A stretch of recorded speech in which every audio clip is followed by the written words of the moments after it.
Well, guys, it's finally arrived. As you can see here, pieces and parts. These rings, these gloves here should tell you what it is. What it is, it's a sandblast cabinet that I ordered. This is the pump that I ordered right here, straight from China. Seems like that's where you can get the cheap stuff. Anyway, I'm in the process of building me a vapor blast cabinet. I want to take those aluminum heads all apart, clean them. Look at how bad they're looking. And then I want to deck them in my big milling machine. Here's the pistons that I took out of the motor. The 6-liter. There's the valve covers and all that. The block is underneath this bag here. This here's some of the stuff I have in my shop. This lathe, it's a 16 by 60 with a 3-inch center bore. There's an old lathe that I didn't give much for. It has an 8-foot long bed. I have a tool and cutter grinder. I have a Bridgeport milling machine. And this here was a contraption that I was looking at the other day that's just stuck in there. This is the head that I'm going to put on this adapter. It's a 50 taper, and it's going to go in this here. This is my roof leaks right above it, so I throw a piece of plastic on it when I'm not using it.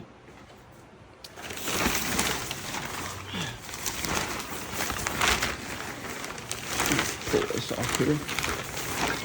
My part well. Anyway, this is a Cincinnati number 3 horizontal milling machine. It's 1940s era. It doesn't have a lot of wear. It come out of a pattern maker shop, and it has the top head drive with a full universal spindle. And it's on leveling feet on the floor. I'm going to make this jig that it's going to mount on here, and then we're going to take that big fly cutter, and that's what we're going to use to deck the block and deck the heads. There's my plasma cutter, of course, air compressor. I just got a little bit of everything. There's parts cleaner over there. I was going to use this here as a hydro blast cabinet, but it just didn't fit my needs, so I ordered one online off of eBay, and that's what I got unboxed just a minute ago. There's my big MIG welder. Here is some stuff that I ordered. This here is a winch solenoid, and this has a wireless remote. And if you look over here, I have a winch that comes out of the ceiling. I've got 3 lines up. It's a little bitty one. They used to use it to hold deer in the air. The guy used to be a taxidermist. We used to have this shop. So, and of course there's my press and my bandsaw. Anyway, he just wired up this little bitty thin wire, and that's what runs it. And it gets so hot and melted, so I bought that heavy relay to put in there. and so I can wire that up so I can use it. As I lift lawnmowers off the ground, I lift motors and stuff out back of a truck, I can back up here and then put them on the engine stand and stuff like that. So we'll just walk around here. I'll show you a few things. This is my S10 I've had for several years that the LS is going in. I had a 4-cylinder 5-speed. I just took the dog house off of it just a day or two ago. I'm gonna pull the interior out of it. Here's just a bunch of junk that's been thrown in back over the years. But there's the fenders and the core support right there. And when I pull the interior out of it, I may have to split the floorboard. Just take and cut it down through here and peel it open, because I'm putting a 4L80 in it. And that is going to go in there. Here's an old pulling unit we used to pull wells with in the oil field. And of course, here's our big old winch truck. Big heavy duty winch truck. This here was on some of our earlier videos. Just did a couple years ago. This is my 46 Chevy cab. But what I wanted to show you is this 9-inch housing. I bought this for $20.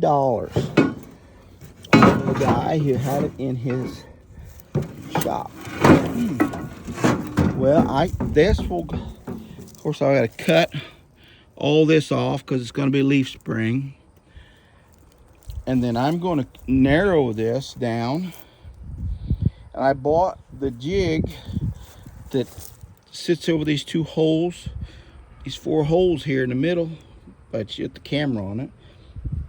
It sits over these 4 holes, and when it comes time to put the axles in, it gives you where you need to cut them. So, but this here will go in my big lathe, and then I'll cut it off and then dress up the ends and weld the ends all back on it. So I need to be looking through the camera to make sure I'm looking at what I'm looking at. So, but this is some of my shop out back. Won't mind the junk. It's collected over several years. Here's something I bought for me earlier this spring. I've been needing a lawnmower and I wanted a tractor with a loader. So I bought this 1025 John Deere. I mean, it's new. It's got like 32 hours on it and I use it. So anyway, and I have it has the quick coupler right here. But then I have the auxiliary hydraulics on here.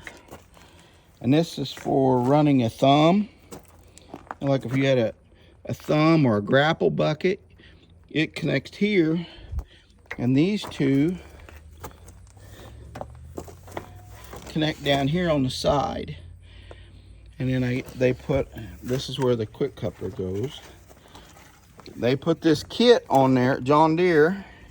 And these levers here is what actually runs the auxiliary on that. And then I bought this here, that way I can put some weights or whatever on it.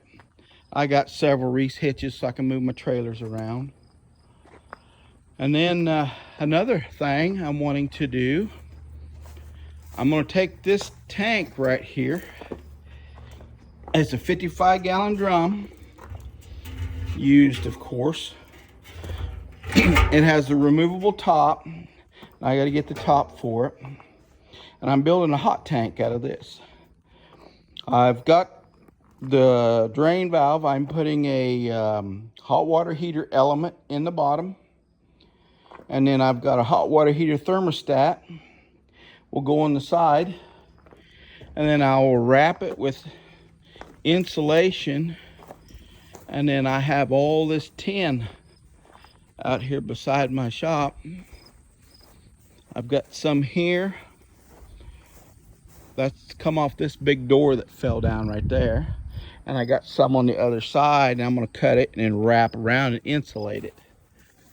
So that's just some of the projects that I'm wanting to get done this year, here real soon. So I bought some cheap forks that slide on the edge of the bucket of here, and I used it to bring my old workbench out here and move some stuff around. That's real handy. So anyway, I will let you go for now. Oh, here's the pump that I'm going to use for the hot tank. I acquired this thing. It's just a little bitty diaphragm pump. What I've got is a bunch of old pipe fittings in a bucket that I've acquired through the years as well. So I'm going to make like a jet that stirs this thing while it's hot.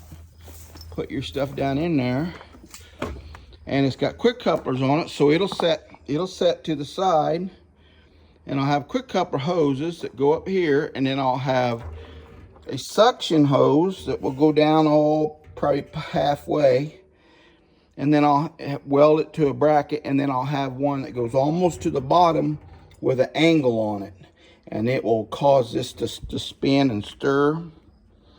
I'm gonna zoom out a little bit, that way you can see. Boy, it ain't very good, so. But anyway, that's what I'm gonna do. I'm gonna make a hot tank for there. So anyway, I do a hobby machinist on the side. A local business has been having me do machine work for them, and that's giving me a little bit of extra money. So I've been able to buy these machines and different things, and I've always wanted to get into engine building. Like I say, the shop is an absolute wreck, but it is what it is. You know, I'm not the neatest person in the world, and I'll never claim to be, but I can get stuff done. I haven't accomplished anything on my scaffolding, where I'm going to put those sheets of plywood up there, get that sealed off.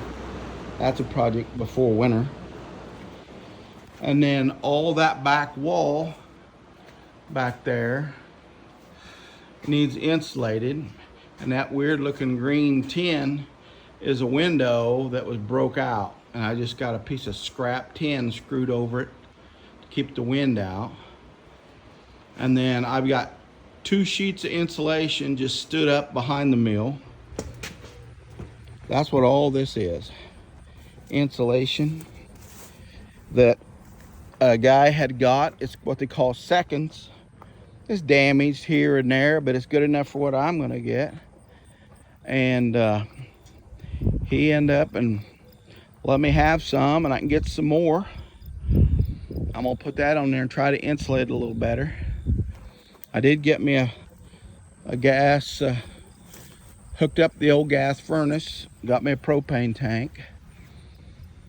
Here's what I'm wanting to put in there. I've got a 2-post lift. It's a Rotary brand. Been sitting around for a while. So there's that.